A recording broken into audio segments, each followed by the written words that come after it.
DJ বাপি presentation.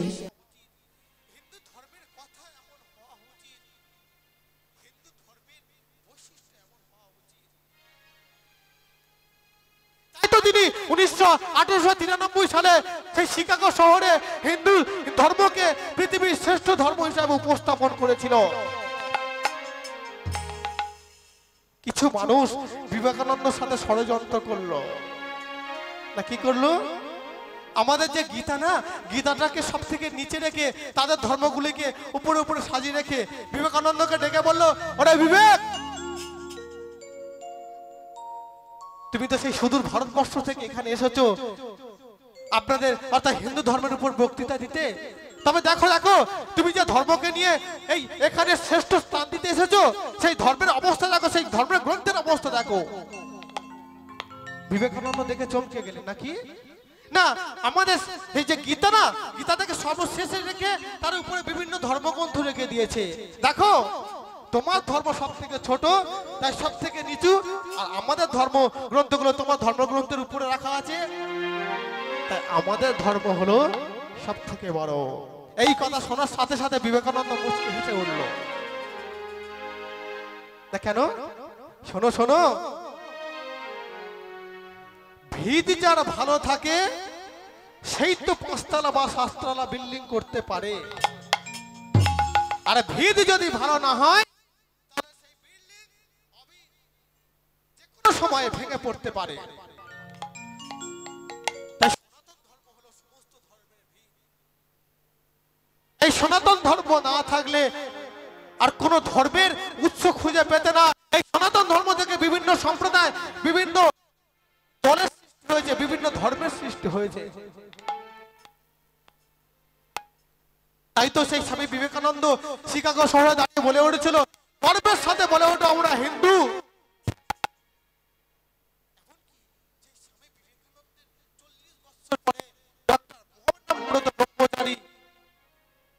Chicago শহরে গিয়েছিল, তিনিও আমাদের হিন্দু দর্শনটাকে, আমাদের হিন্দু সম্প্রদায়কে পৃথিবীর মাঝে বিশ্বে স্থান দিয়েছিল। যে বিবেকানন্দের আইকিউ অর্থাৎ ব্রেন কত ছিল জানেন? যদি আইকিউর বিচার করা যায় 0.02%, অর্থাৎ আইনস্টাইনের পরে, যার মেমরি একটা স্বচ্ছ বা পরিষ্কার, শুধু যার পৃষ্ঠাগুলো এরকম উল্টাতো আর মুখস্থ হয়ে যেত, লাইন টু লাইন তাকে পড়তে হতো না। সেই বিবেকানন্দ যদি আমাদের হিন্দু ধর্মের মানুষ হয়ে হিন্দু ধর্মটাকে পৃথিবীর মাঝে এত উচ্চ স্থান দিতে পারে, আর কিছু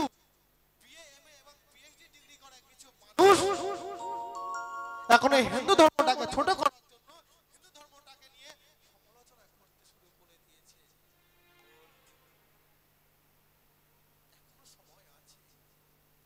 এখনো সময় আছে, আমাদেরকে সঠিক পথে এগিয়ে যেতে হবে, আমাদেরকে সঠিক জায়গায় নিয়ে যেতে হবে আমাদের ধর্মটাকে। আপনারা দেখুন তো, এই ছোট্ট ছোট্ট মুসলমানের ছেলেরা সকালবেলা মাথাতে টুপি পরে তারা নামাজ পড়তে চলে যায় মসজিদে।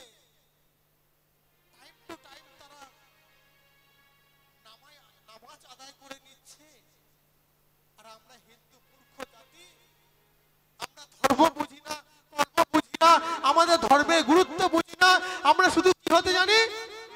ধর্মান্তরিত হতে জানি। কেউ যদি কিছু একটু যুক্তি খাড়া করে নিয়ে বলে ওঠে আমাদের ধর্ম শ্রেষ্ঠ, আমরা সাথে সাথে সেই ধর্মকে গ্রহণ করতে শুরু করি। এটা আমাদের ভুল নয়, আমাদের পূর্বপুরুষদের ভুল, আমাদের head of the department of the, আমাদের মাথা যারা আছে তাদের ভুল। আমাদের শিক্ষার সাথে ধর্মটাকে অ্যাডজাস্ট করে দিন, জুড়ে দিন। শুধু শিক্ষা নয়, তাকে ধর্মীয় জ্ঞান দিতে হবে। আপনারা একটু খেয়াল করে দেখবেন, একটা বিএ পাস, এমএ পাস ছেলে পিএইচডি করে স্কুল কলেজে মাস্টার, টিচার, ইঞ্জিনিয়ার বা কোনো সরকারি অফিসের কর্মচারী হয়, কিন্তু সেই ব্যক্তির মধ্যে যদি ধর্মীয় জ্ঞান না থাকে, না ধর্মীয় জ্ঞান যদি কোনো ভাবে তার মধ্যে প্রকাশ না পায়, তার মধ্যে ভক্তি আসবে না। আর ভক্তি যদি না আসে, যত পড়াশোনা করাও না কেন, শেষ বয়সে আপনাকে বৃদ্ধাশ্রমে যেতে হবে।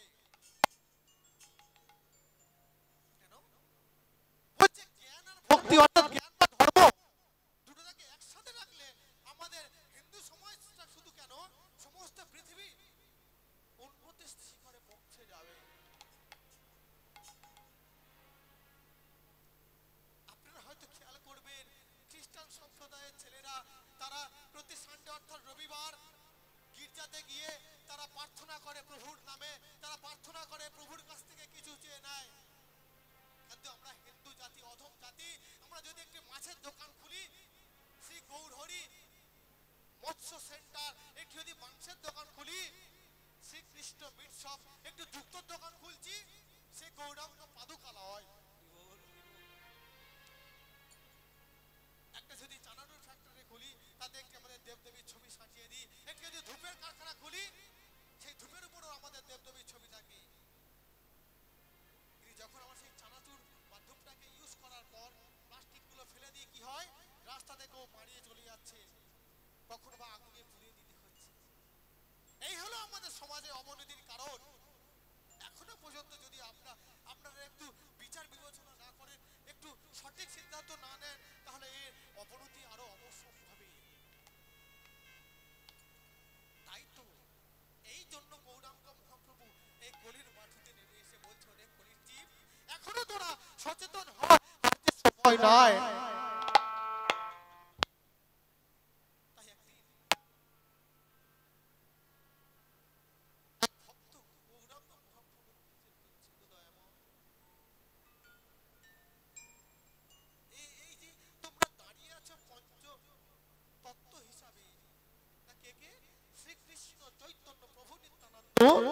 শ্রী অদ্বৈত গদাধর শিবাসাদি আমার গৌড় ভক্তবৃন্দ, এই যে তোমরা পঞ্চতত্ত্ব দাঁড়িয়ে আছো, তা পঞ্চতত্ত্ব সদা সর্বদা দেখি যে তুমি হাত উঁচু করে দাঁড়িয়ে আছো না কেন? এই হাত উঁচু করার কারণটা কি? কারণ হাত উঁচু করে যদি কিছু চাওয়া যায়, কিছু বলা যায়, সাথে সাথে সেটা পাওয়া যাবে, বলার মতো বলতে হবে না। কে বলেছিল? না মহাভারত দ্রৌপদী, যে দ্রৌপদীর বস্ত্রহরণ হয়েছিল। তাহলে কি হবে একটু জেনে নি। কারণ দক্ষরাজের ছেলে হলো শিশুপাল, তিনি হলেন চেদি রাজ্যের রাজা, মায়ের নাম ছিল পিতৃসভা। তাই যখন শিশুপাল জন্মগ্রহণ করে না, তো জন্মগ্রহণ করার সাথে সাথে শিশুপালের 3টি নয়ন এবং 4টি হস্ত নিয়ে জন্মগ্রহণ করেছিলেন। যখনই 4টি হস্ত এবং 3টি নয়ন নিয়ে জন্মগ্রহণ করেছিলেন, তখন মা পিতৃসভা আনন্দে আত্মহারা হয়ে গিয়েছিল। আমার ছেলে ভগবান, আমার ছেলে ভগবান, আমার ছেলে ভগবান। যখনই বলছে আমার ছেলে ভগবান, আমার ছেলে ভগবান, তখন যোগীমণি ঋষিরা এসে তারা বিবেক বিবেচনা করে দেখলো, না না না মা, না পিতৃসভা, তোমার ছেলে ভগবান হতে পারে না। তাহলে আমার ছেলে কে? শোনো, তোমার ছেলে ভগবান নয়, তোমার ছেলে হবে ভাগ্যবান। জানো, তোমার ছেলে যার পরশে তোমার ছেলের দুটি হাত এবং একটি নয়ন খসে পড়বে, সেই হবে তোমার ছেলের শত্রু এবং তার হাতে তোমার ছেলের মৃত্যু হবে। ও মায়েরা, পিতৃসভা মা খুব চতুর, তিনি চতুরের শিরোমণি। তাই সদা সর্বদা চিন্তা করতেন কার পরশে আমার ছেলের দুটি হাত একটি নয়ন খসে পড়বে। তাই যাকে পেতেন তার কাছে তার কোলে দিতেন, তার স্পর্শ করাতেন। এমন ভাবে স্পর্শ করাতে করাতে একদিন কৃষ্ণ বলরাম সেখানে উপস্থিত হলো এবং যখনই কৃষ্ণের কোলে দিল, কৃষ্ণের পরশ পাওয়ার সাথে সাথে শিশুপালের দুটি হস্ত এবং একটি চোখ খসে পড়ল। আর যখনই খসে পড়ল, সাথে সাথে পিতৃসভা ভগবান শ্রীকৃষ্ণের চরণ আছাড়কে বলল, দয়াময়,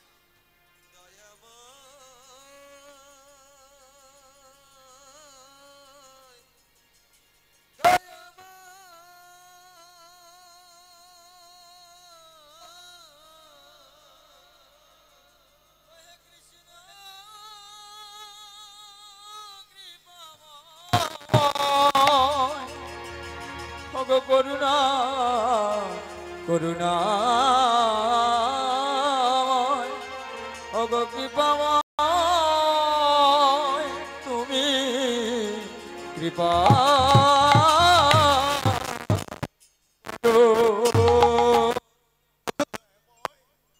আমি জানি, আমি বুঝতে পেরেছি তোমার পরশে যখন দুটি হাত একটি নয়ন চলে গেল, তোমার হাতে আমার ছেলে সংহার হবে। তুমি বলো দয়া ভাই, বলো আমার শিশুর মস্তকে হাত দিয়ে বলো, আমার শিশুর তুমি শত অপরাধ ক্ষমা করে দেবে, আমার শিশুকে তুমি নিধন করবে না। শোনো পিতৃসভা, তোমার শিশুর মস্তকে হাত দিয়ে আমি প্রতিজ্ঞাবদ্ধ হচ্ছি, তোমার শিশুর আমি শত অপরাধ ক্ষমা করে দেব, কিন্তু 100 বেশি অপরাধ করলে তাকে আমি আর ক্ষমা করব না।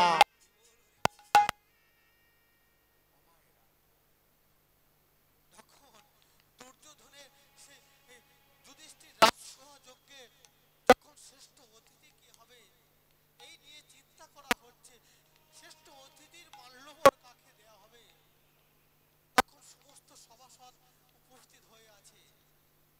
আর সহদেবকে বলা হয়েছে, যাও এই শ্রেষ্ঠ অতিথির মাল্যবরটি তুমি দিয়ে এসো।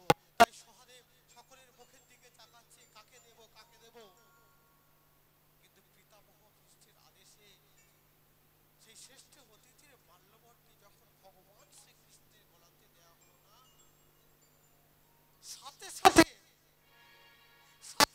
শিশুপাল উৎসাহিত করতে লাগলো, দূর হয়ে যাও, যে কৃষ্ণ সদা সর্বদা গোপীদের নিয়ে রাসলীলা করে, যে কৃষ্ণ যে রাখাল সেজে ঘুরে বেড়ায়, যে কিনা রাখালদের এঁটো খায়, যে কিনা রাখালদের সাথে ঘুরে বেড়ায় প্রত্যেকে বনান্তর, যে কিনা রাক্ষসীদের হত্যা করে, যার কোনো কাণ্ড নেই, যার কোনো লজ্জা শরম নেই, সেই কৃষ্ণকে শ্রেষ্ঠ অতিথির মাল্যবর দেওয়া যায়?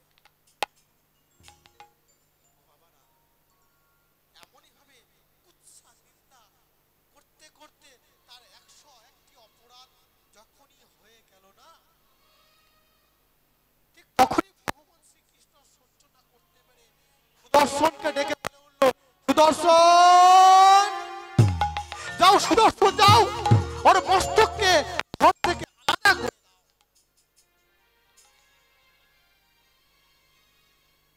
আর যখনই শিশুপালের মস্তক ধর থেকে আলাদা হয়ে গেল, শিশুপাল ছটফট ছটফট করছে, সমস্ত সভাসদগণ সেই শিশুপালের কাটা মস্তকের দিকে তাকিয়ে আছে। আর এদিকে দ্রৌপদী দেখতে পেল ভগবান শ্রীকৃষ্ণ সেই ক্রোধান্বিত সুদর্শন চক্রকে ধরতে গিয়ে তার আঙুল থেকে, কনিষ্ঠ আঙুল থেকে রক্ত বের হচ্ছে। তাই দ্রৌপদী আর স্থির না থাকতে পেরে ছুটে গিয়ে ভগবান শ্রীকৃষ্ণের পুরো আঙুলটি বেঁধে দেওয়ার জন্য নিজের অঞ্চল অর্থাৎ শাড়ির আঁচল ছিঁড়ে দিয়ে ভগবান শ্রীকৃষ্ণের কনিষ্ঠ আঙুলে জড়িয়ে দিচ্ছে। দ্রৌপদী, এত বড় সভার মধ্যে সমস্ত মানুষ তাকিয়ে আছে ওই শিশুপালের কাটা মস্তকের দিকে, একমাত্র তুমি আমার কাটা আঙুলের দিকে তাকিয়েছো। দ্রৌপদী, তোমার দৃষ্টি এত সুন্দর, এত প্রখর, আমি কখনো জানতাম না, এমনকি তুমি তোমার শাড়ির অঞ্চল ছিঁড়ে আমার কনিষ্ঠ আঙুলে বেঁধে দিলে। দ্রৌপদী, তুমি যখন আমাকে এই সামান্যটা কিঞ্চিৎ দান করলে, যদি ভবিষ্যতে কখনো আমাকে প্রয়োজন হয় আমি তোমাকে শত সহস্র শাড়ি দিয়ে তোমাকে সাহায্য করব। তাই যখন দুর্যোধনের রাজসভায় দ্রৌপদীর বস্ত্র হরণ করা হয়, দ্রৌপদীর সাথে সাথে ভগবান শ্রীকৃষ্ণকে ডাকছে, ভগবান ওহে কৃপাময়,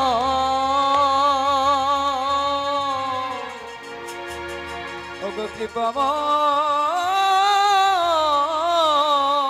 ভগবান, তুমি কৃপা করো,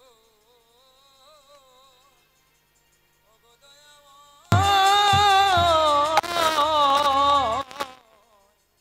ওগো কৃপা। আর যখনই দুটি হাত তুলে ভগবানকে ডাকতে শুরু করলো, ভক্তের ভগবান স্থির থাকতে পারলেন না, তাই অলক্ষ্য থেকে লক্ষ লক্ষ বস্ত্র দিয়ে দ্রৌপদীর লজ্জা নিবারণ করলো।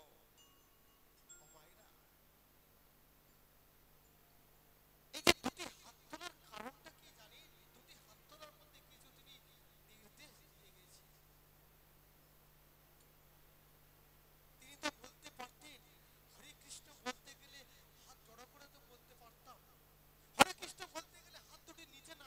বলতে পারতাম, কিন্তু কেন কেন তিনি বলে গেলেন হরে কৃষ্ণ বলতে গেলে, হরি বল বলতে গেলে দুটি হাত উপরে তুলে বলতে হবে? এর কারণ আছে। তা কারণ কি? তাই এক ভক্ত গিয়ে সেই পঞ্চতত্ত্বের কাছে গিয়ে বলছে, দয়াময় বলো, দয়াময় বলো, তোমরা এই পঞ্চতত্ত্ব দুটি হাত উপরে তুলে দাঁড়িয়ে আছো কেন? তখন ভগবান বলছে, শোনো শোনো, এই যে হাত দুটি উঁচুতে তুলে আছে এর কারণ আছে। কি কারণ? শোনো, আমি তোমাদের জন্য কিছু নির্দেশ করছি। কি নির্দেশ?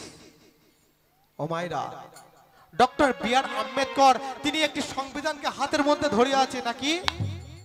তিনিও কিছু নির্দেশ করছে, জব করো তপ করো, যে দেশে যাও না কেন তোমাকে সংবিধান মেনে চলতে হবে। নেতাজি সুভাষচন্দ্র বোস ঘোড়ার পিঠে বসে থেকে সামনের দিকে হাত দিয়ে তাকিয়ে আছে, তিনিও কিছু নির্দেশ করছে নাকি? লক্ষ্যকে তোমাকে সামনের দিকে আগিয়ে নিয়ে যেতে সাহায্য করবে। ঠিক তেমনি ভগবানঙ্গ মহাপ্রভু দুটি হাত উঁচুতে তুলে তিনি কিছু আমাদের জন্য নির্দেশ করছে। কি নির্দেশ? না বলছে, আমি যে হাত উঁচুতে তুলে আছি তোমাদের জন্য কিছু নিয়ে এসেছি। যদি বা কিছু নিয়ে এসে থাকো তাহলে কি নিয়ে এসেছো বলো না, বলো না, কি নিয়ে এসেছো তাও আমাদেরকে। তোমরা নিতে চাও? হ্যাঁ দয়াময়, আমরা নিতে চাই। তাহলে যদি এই নাম নিতে চাও তোমাকে আগে নিচুতে নামতে হবে।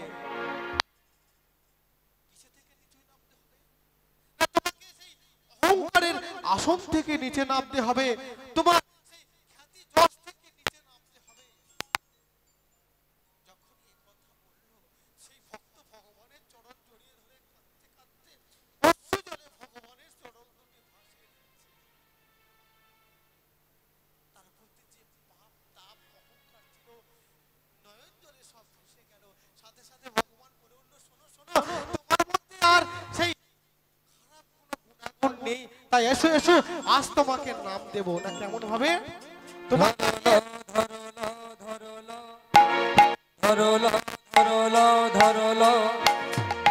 রে কিশোরীকে তাই ডাকে ধরলো হরি হরি হরি হরি বল।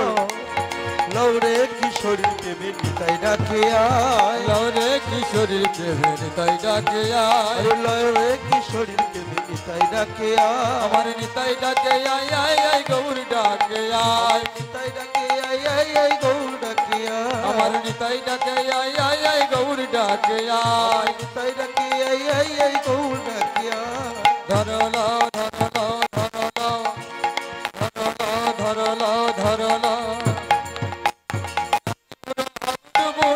ভেসে যা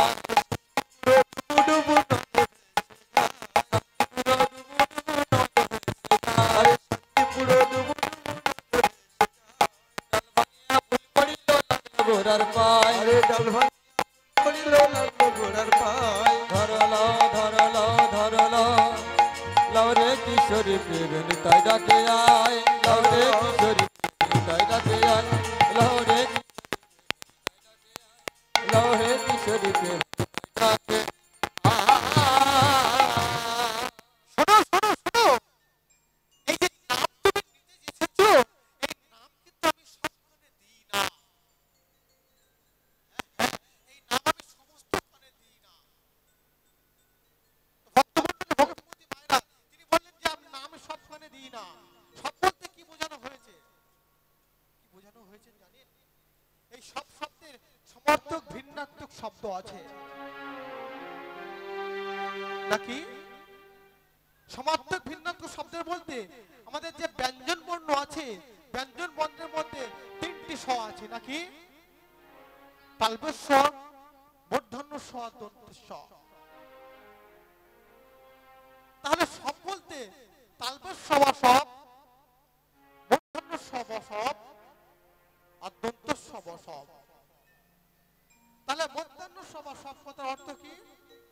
না, মধ্যাহ্ন স বা সব সব কথা অর্থ হলো এই বসার আসন। বসার কুশাসনকে বলা হয় মধ্যাহ্ন স বা সব। তারপরে আসছে দন্তের স বা সব। তাহলে দন্তের স বা সব কথা অর্থ কি?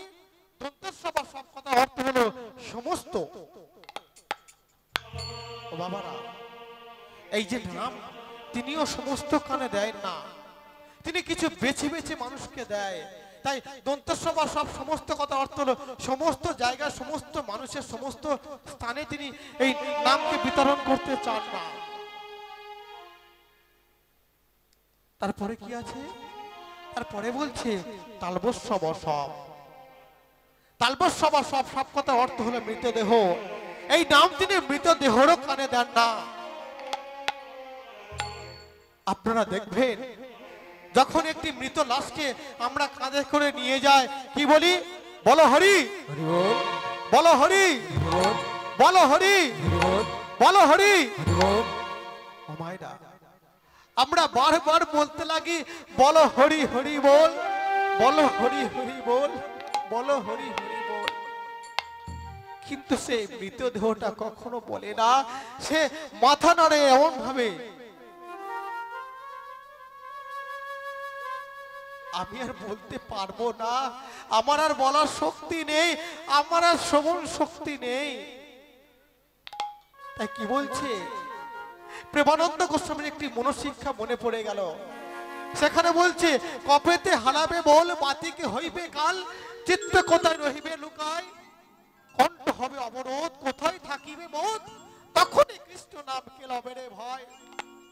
শ্রবণ দুয়ারে কপাট পড়িবে, নয়নে নিভিবে বাতি, চিকুরো নিকুরো আপনা ছাড়িবে, দশনও ছাড়িবে পাতি। আমরা এখন কম বয়সের মানুষ, আমাদের শরীরে রক্তের গরম আছে, চামড়া টান আছে, চোখে ভালোভাবে দেখতে পাচ্ছি, ভালোভাবে খেতে পাচ্ছি, কানে শুনতে পাচ্ছি, হাঁটতে পাচ্ছি। এখন যদি আমরা ভগবানকে দর্শন না করি, এখন যদি পায়ে হেঁটে তীর্থস্থানে না যেতে পারি, এখন যদি মুখে হরি নাম না বলি, তাহলে কখন বলবে? সেই জন্য প্রেমানন্দ গোস্বামী মনোশিক্ষাতে বলছে কপেতে হারাবে বল, যখন তুমি বৃদ্ধ হয়ে যাবে তোমার কণ্ঠ কপ অর্থাৎ থুতু গোড়ে ভরে যাবে। হরিবল বলতে যদি বলা হয় আপনাকে, আপনি হরিবল বলতে পারবেন না। কেমন বলবেন? হবি বল, ও তোর সোনা রঙ্গ হরি হরি বল হবে ভঙ্গ রে,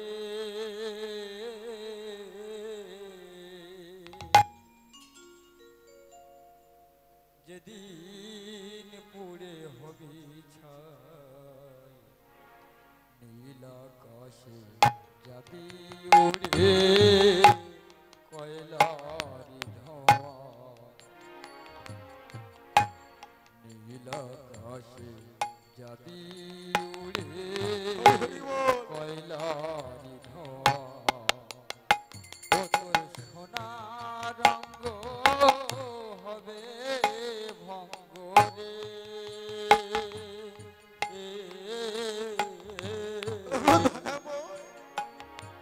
আমি জীবনে আকাশে যাবি উড়ে ভাই, নীল আকাশে যাবি উড়ে কয়লারি ধোঁয়া।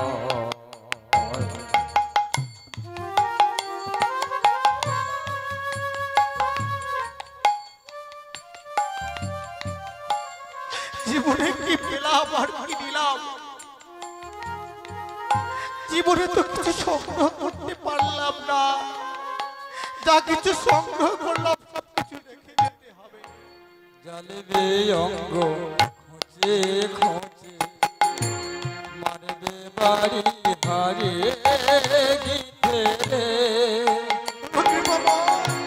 জ্বালবে অঙ্গ খোঁচে খোঁচে, মারবে বাড়ি হারিয়ে গিতে রে, আবার দুদিন পরে ভুলবে সবাই, দুদিন পরে ভুলবে সবাই, ও মারায়ার ছুটে না, নীল আকাশে যাবি উড়ে কয়লারি ধোঁয়া,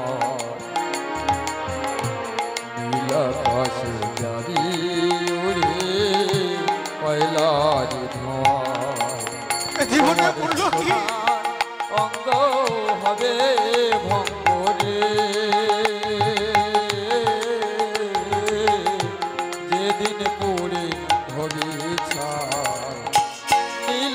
আকাশে যদি উড়ে কয়লার ধোঁয়া, নীল আকাশে যদি উড়ে কয়লার ধোঁয়া। আমরা যখন বৃদ্ধ হয়ে যাব, কপিতে হারাবো মন, আমাদের সমস্ত শরীরে বাদ দেখা দেবে, আমাদের মন স্থির থাকবে না, আমরা সঠিকভাবে চলাফেরাও করতে পারবো না। তাই যতদিন আপনার রক্ত গরম আছে, যতদিন বয়স কম আছে, ঠিক সেই সময় থেকে একটু সাধন ভজনটাকে এগিয়ে নিয়ে যেতে হবে। তাই তো গৌরাঙ্গ মহাপ্রভু বললেন, আমি সব দেহে আমি সবখানেতে এই হরিনাম দিই না। তাই ভক্ত যখন কাঁদতে কাঁদতে প্রভুর চরণে নিজেকে আত্মসমর্পণ করলেন, তখন সেই ভক্তের কর্ণকুহরে এই যুগে শ্রেষ্ঠ নাম দান করলেন, হরে কৃষ্ণ কৃষ্ণ কৃষ্ণ কৃষ্ণ হরে হরে, হরে রাম সকলে মিলে রাম রাম হরে হরে, হরে কৃষ্ণ হরে কৃষ্ণ হরে হরে, হরে রাম হরে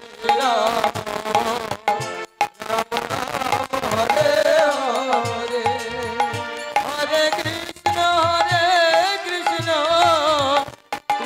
কৃষ্ণ হরে হরে, হরে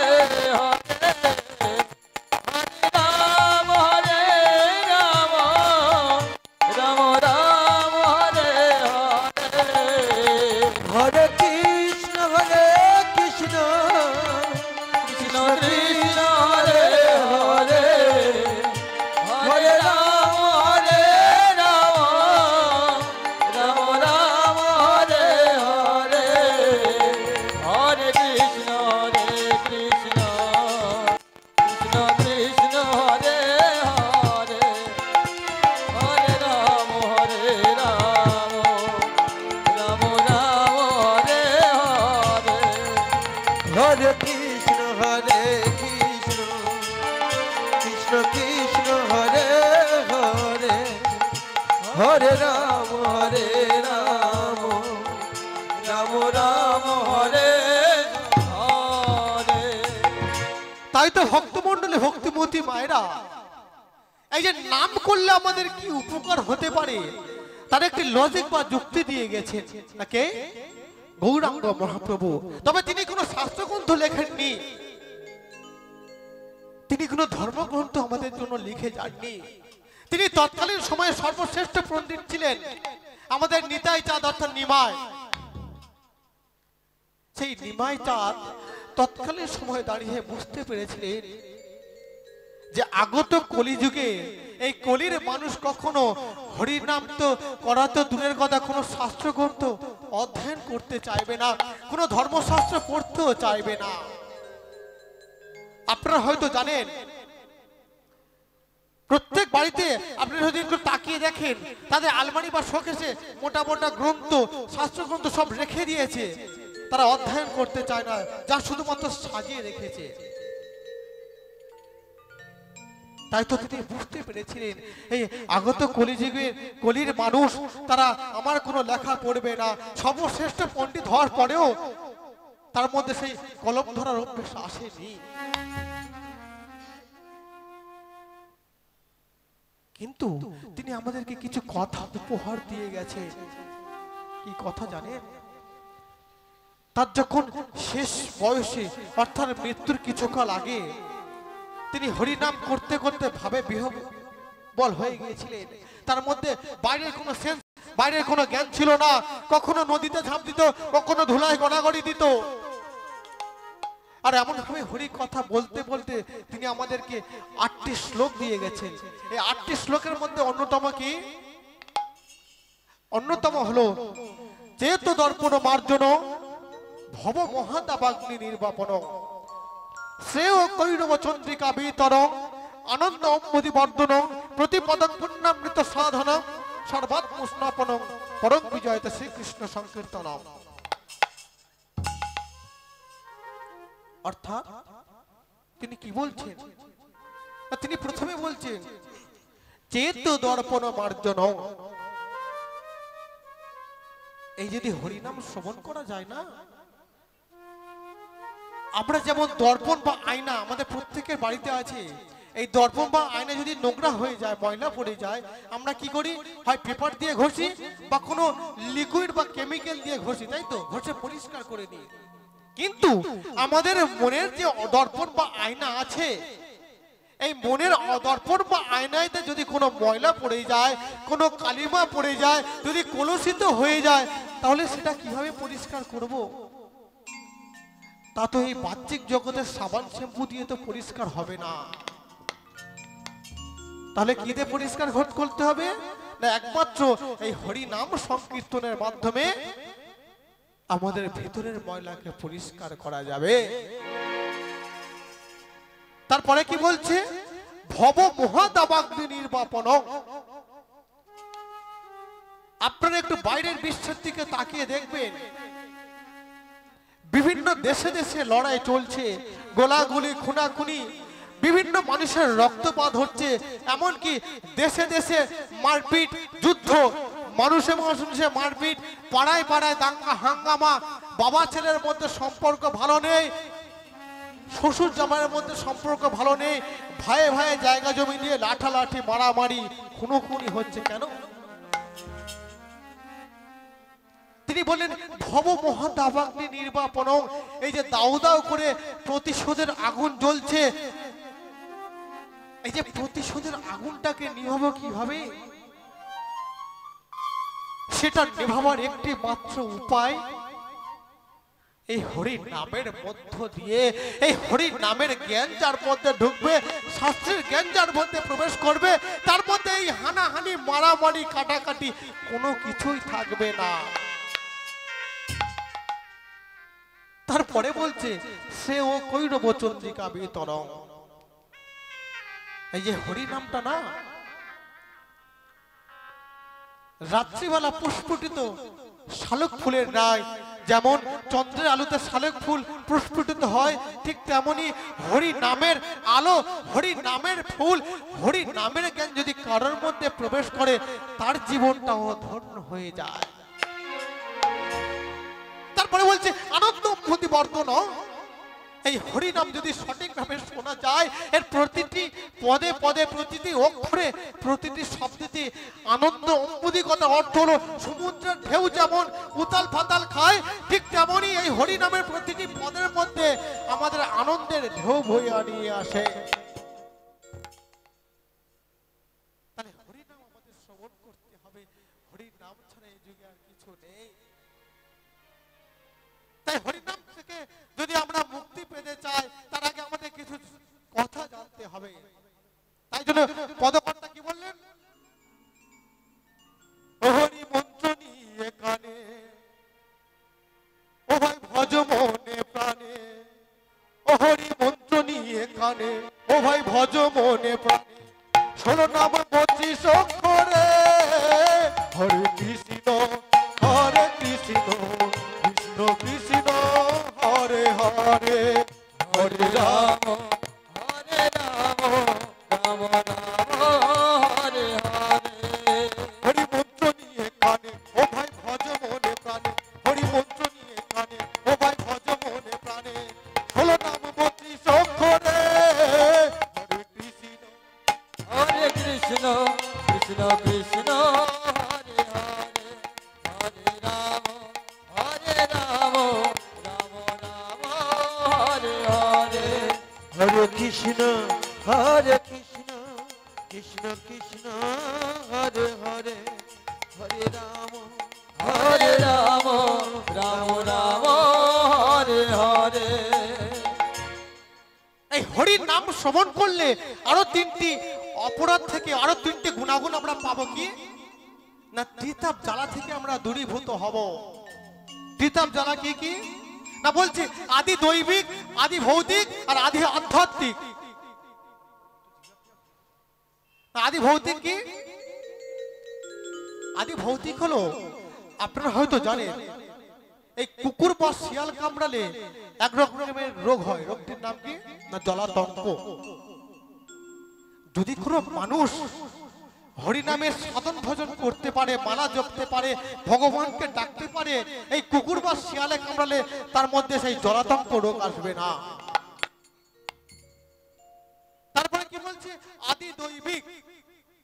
যদি সাধন ভজনে আমাদের শরীর যদি শুদ্ধি হয়ে যায়, শুদ্ধিকরণের ফলে আপনি বহু বর্ষার মধ্যে দিয়ে হেঁটে যাচ্ছেন, এপাশে এপাশে ওদিকে সেদিকে বাদ পড়ছে, কিন্তু কখনো আপনার মাথাতে বাদ পড়বে না। আর আদি আধ্যাত্মিক জ্বালা কি না বলছে, আদি আধ্যাত্মিক জ্বালা বলতে আমরা এই যে রোগ শোকে ভোগী, যারা দেখবেন নিরামিষ ভোগী মানুষ আছে, এই তামিলনাড়ু টাড়ুর দিকে দেখবেন বিভিন্ন জায়গায়, বিহারি দিকে নিরামিষ ভোগী মানুষ। তো বড় বড় হসপিটালে একটু খবর নেবেন, সেখানে দেখবেন লিস্টের মধ্যে যারা নিরামিষ ভোজী মানুষ আছে আর যারা আমিষ ভোজী মানুষ আছে, এই আমিষ ভোজী মানুষের রোগ শোক বেশি, কেন? আর নিরামিষ ভোজী মানুষের রোগ শোক কম।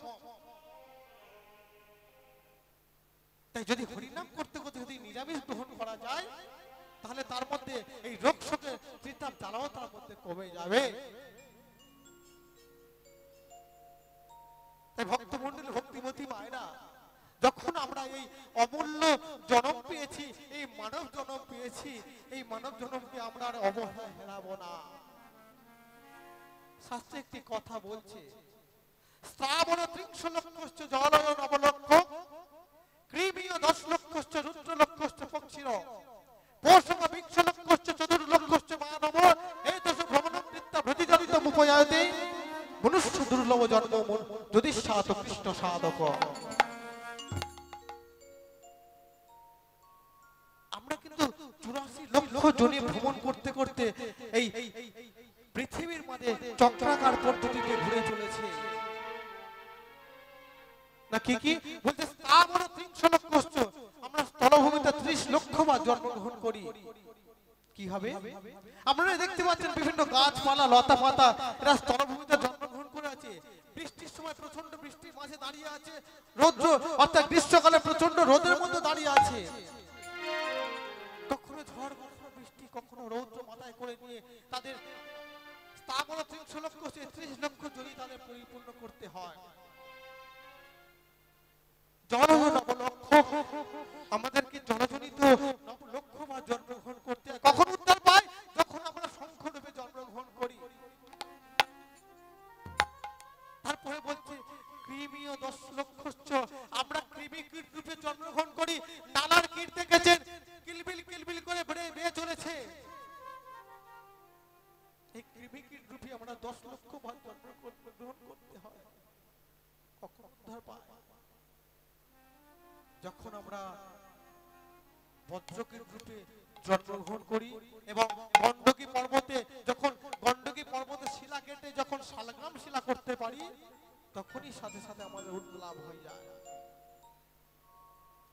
পৌষম 20 লক্ষশ্চ, আমরা পশু পাখি রূপে 20 লক্ষ বার জন্মগ্রহণ করতে হয়। কখন উদ্ধার পায়? যখন আমরা গাভী রূপে জন্মগ্রহণ করি আর আমাদের দুধ, গোদুগ্ধ এবং আমাদের চামড়া যখন ভগবানের বাদ্যযন্ত্র হিসাবে ব্যবহার হয়, সাথে সাথে আমরা উদ্ধার লাভ করি। এবং সর্বশেষ জনি পাই আমরা এই মনুষ্য জনি, যেখানে আমাদের 24 লক্ষ বার অর্থাৎ 4 লক্ষ বার ভ্রমণ করতে হয়। কে বলতে পারে এটা আমাদের জীবনের শেষ জনি? কে বলতে পারে আর হয়তো আমরা জন্ম পাবো না? আমরা হয়তো কোনো পশু পাখি, কোনো কীট রূপে জন্মগ্রহণ করতে হবে। তাই আসুন সবাই থাকতে একটু হরি কথা, কৃষ্ণ কথার মধ্য দিয়ে আমাদের জীবনটাকে অতিবাহিত করি। ওরে আমার